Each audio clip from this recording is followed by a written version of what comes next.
అందరికీ నమస్కారం. కార్తీక పురాణం ఈరోజు 6వ రోజు దీపదాన మహత్యము ద్రవిడ శ్రీ స్వర్గగమన వృత్తాంతము. వీడియోలోకి వెళ్ళే ముందు కొత్తగా ఎవరైనా నా ఛానల్ చూస్తుంటే సబ్స్క్రైబ్ చేయండి. ప్లీజ్ లైక్ చేయండి. మీ ఫ్యామిలీ ఫ్రెండ్స్ ఎవరైనా ఉంటే ఈ వీడియో నచ్చితే షేర్ చేయండి. ఇప్పుడు వీడియోలోకి వెళ్దాము. కార్తీక పురాణం 6వ అధ్యాయము. వశిష్ఠుడు మరలా ఇట్లనెను, ఓ జనక మహారాజా వినుము. కార్తీక మాసమందు భక్తితో మాసమంతయు హరికి కస్తూరితోనూ గంధముతోనూ పంచామృతముతోనూ స్నానము చేయించువాడు 10,000 అశ్వమేధ యాగముల ఫలము పొందును, తుదకు పరమపదము పొందును. కార్తీక మాసమందు సాయంకాలమున హరిసన్నిధిలో దీపదానము ఆచరించువాడు విష్ణులోకమునకు పొందుదురు. కార్తీక మాసమందు దీపదానము చేసిన వారు జ్ఞానమును పొంది విష్ణులోకమును పొందుదురు. కార్తీక మాసమందు పత్తిని చక్కగా ధూళి లేకుండా విరదీసి వత్తివేసి బియ్యపిండితో గాని గోధుమ పిండితో గాని పాత్రను చేసి ఆవు నేతిని పోసి వత్తిని తడిపి వెలిగించి వేద బ్రాహ్మణునికి పూజించి ఇవ్వవలెను. ఇట్లు మాసమంతయు చేసి అంత ముందు వెండితో పాత్రను చేయించి బంగారముతో వత్తిని చేయించి బియ్యపిండితో మధ్యగా ఉంచి పూజించి నివేదించి తర్వాత బ్రాహ్మణ భోజనమును గావించి తర్వాత తాను స్వయముగా ఈ క్రింది మంత్రమును చెప్పుచు ఆ దీపమును దానము చేయవలెను. ఆ మంత్ర అర్థము దీపము సర్వజ్ఞానదాయకము అని తెలపబడినది.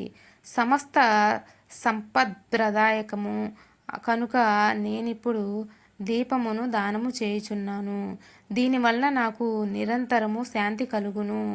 ఈ ప్రకారముగా స్త్రీలు గాని పురుషుడు గాని కార్తీకమందు దీపదానము చేసిన ఎడల అనంత ఫలమును పొందుదురు. దీపమును పెట్టినవారు విద్యను, శాస్త్రఫలమును, ఆయుష్ను, స్వర్గమును, సమస్త సంపత్తులను పొందుదురు. కార్తీక దీపదానము వలన మనోవాక్కాయముల చేత చేయబడిన తెలిసి తెలియక చేసిన పాపములు నశించును. పూర్వకాలమున ద్రవిడ దేశమందు సుతబంధు విహీన అయిన ఒక స్త్రీ గలదు. ఆ స్త్రీ నిత్యము భిక్షాన్నమును భుజించేది, ఎప్పుడు దూషితాన్నమును భుజించేది, చద్ది అన్నమునే తినేది. నిత్యము ధనము తీసుకొని పరులకు వంట, కుట్టు పని, నూరుట, రుబ్బుట మొదలైన పనులను చేసేది. అమ్మకము కొనుటయు చేయుచుండేది. ఇట్లు వచ్చిన ద్రవ్యముతో ధనవంతురాలైనది. ఆ స్త్రీ విష్ణు పాదారవిందములను ధ్యానించేను లేదు, హరికథను వినలేదు, పుణ్యతీర్థములకు పోలేదు, ఏకాదశి నాడు ఉపవాసము చేయలేదు. అనేక వ్యాపారముల చేత వచ్చిన ద్రవ్యమును చాలా సంపాదించినది, కానీ తాను తినలేదు, పరులకు పెట్టలేదు.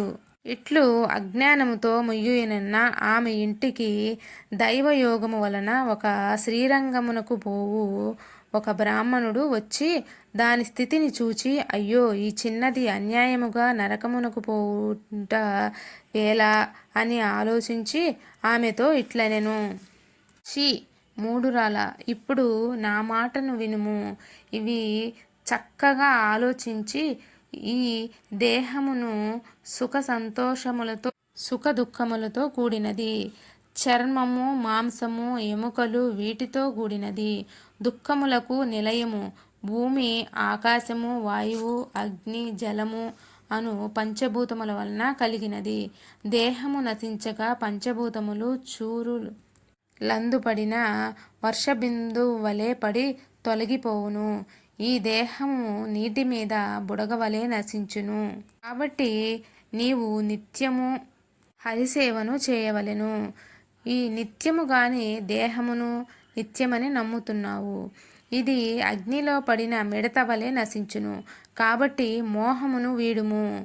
సత్యరూపమును భూతములందు దయగలవాడగు హరిని ధ్యానించుము. కామమనగా కోరిక, క్రోధమనగా కోపము, లోభమనగా ఆశ, మోహమనగా మమకారము, అహంకారము, వీటిని విడుము. ద్రవ్యము వదులుము. నిశ్చయమైన భక్తితో హరిపాదార విందమును ధ్యానం చేయుము. అని చెప్పెను. కార్తీక మాసమందు ప్రాతస్నానమును ఆచరించి విష్ణుప్రీతిగా దానము చేయుము, బ్రాహ్మణులకు దీపదానము చేయుము. అట్లు చేసిన ఎడల అనేక జన్మముల పాపములు నశించును అని తెలిపెను. ఇట్లు చెప్పిన బ్రాహ్మణుడు తూర్పుగా వెళ్ళెను. ఆ తరువాత ఆ మాట నమ్మి విచారించి ఆశ్చర్యముంది చేసిన పాపములకు వగచి కార్తీక వ్రతమును ఆరంభించెను. సూర్యోదయ సమయమున శీతల స్నానమును చేసి హరి పూజ, దీపదానము, తర్వాత పురాణ శ్రవణము ఈ ప్రకారముగా కార్తీక మాసము నెల రోజులు చేసి బ్రాహ్మణ భోజన సమారాధనను చేసెను. నెల రోజులు శీతోదల స్నానము చేయుట చేత ఆ స్త్రీకి శీత జ్వరము సంభవించి గర్భమందు రోగము జనించి రాత్రింబగళ్ళు పీడితురాలై బంధితయై దుఃఖించి చివరకు మృతి నొందినది. ఆ తరువాత విమానమెక్కి శాశ్వత స్వర్గసుఖములను పొందినది. కాబట్టి కార్తీక మాసమందు అన్నిటికంటే దీపదానము అధిక పుణ్యప్రదము. కార్తీక దీపదానము చేసి తెలిసి తెలియక చేసిన పాపములను నశింపజేయును. ఇట్లు పూర్వము శివుడు పలికెను. రాజా, ఈ రహస్యమును నీకు చెప్పితిని. దీనిని విన్నవారు జన్మ సంసార బంధమును త్రెంచుకొని వైకుంఠమునకు బోవును. ఇంతటితో 6వ రోజు కార్తీక పురాణం సమాప్తం.